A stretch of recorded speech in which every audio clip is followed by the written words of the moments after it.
Hi, I'm 5 Pound Pete, and today I'm going to talk about how I finished the transition from the walls to the ceiling.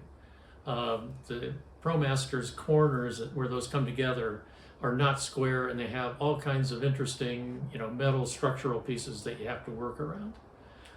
So to begin with, in the back, above the bed, I put in a 45-degree angle filler that is 4 inches wide, has a couple of reading lamps in it, and I mounted that above the bed at a 45-degree angle to finish the transition from the ceiling to the wall. The back of the panel is coated with my foam and reflective surface to help with insulation, and that's how I'm going to finish the back of the van. A more difficult problem is how do you finish above the sliding door. There's a lot of different structures there, and I built a box to cover that. Let me take you inside and show you what that structure looks like to kind of illustrate how much of a problem it would be to try to finish that contour.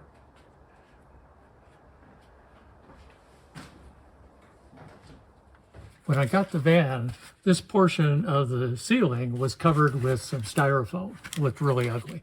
So I took it out, and I had some plastic left over, and I made a template, put the plastic in there, coated it with fabric, bent it to fit the shape of this odd shape, and then just applied it with a little bit of glue. And now it gives it a nice clean look, and gets rid of that hole that's in the roof. Above the sliding door, there's metal structures that are just very odd shaped and really hard to figure out how you're going to cover them and make it look good. Towards the center, there's structures that stick out from the wall. Towards the back, there's curved structures.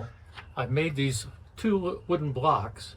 This has a little step in it, and the idea is you put that in here, you turn it, and once it's turned, you can tighten that down. And now I can use that to mount my panel.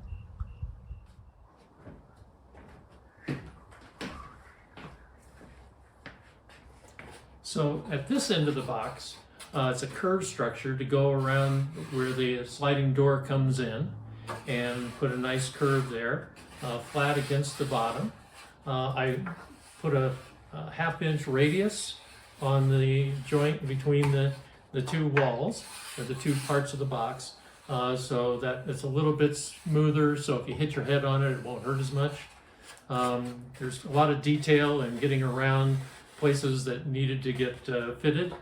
And this end closes it off with a structure that holds the 45-degree angle of the panel that goes above the bed.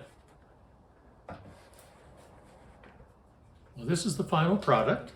I covered it with fabric, and I was able to stretch the fabric around this curve so there's no seam. Came out really nice, and it's now ready to install in the van.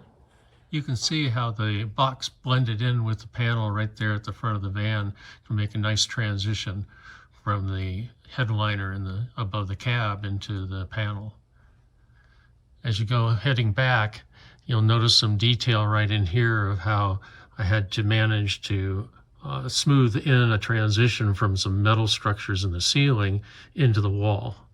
And I did that with contouring both the ceiling and the wall panel. And then back towards the back, we have the panel installed with a pair of reading lights.